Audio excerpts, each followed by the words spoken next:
With this video, we're going to look at how you manipulate and edit materials in the materials database within a project. So earlier on we looked at the U-value calculations and we briefly looked at this. To access the database of materials, you go to the Tools menu and you select Elements. These are your composite constructions.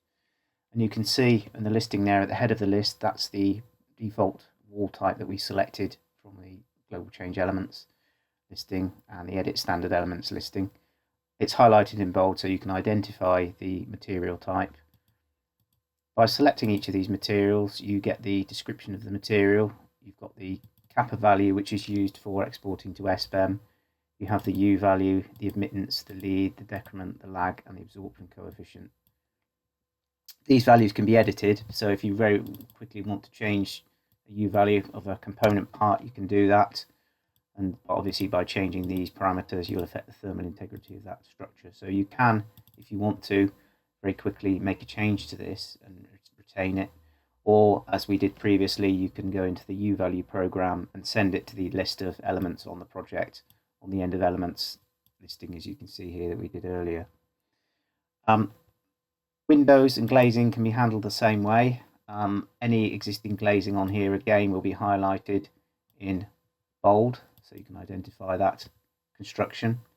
You can always go to the Edit Standard Elements listing as well to view the current default material.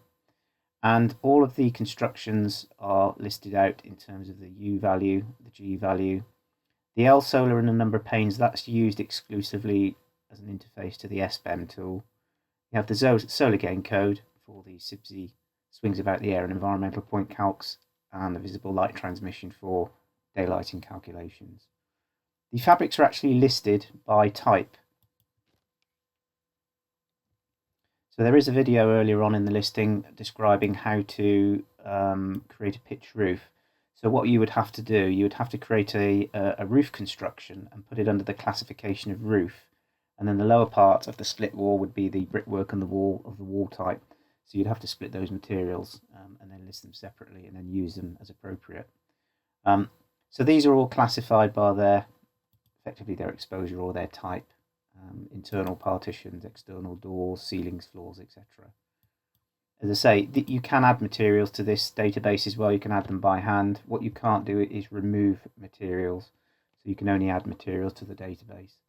And it's a simple case of filling out these cells if you know the information and you've got the information to hand. If not, construct it as we've done before, and then import the U value, the revised U value and the construction into this database, and then swap the existing wall type for the new one as demonstrated in the previous videos.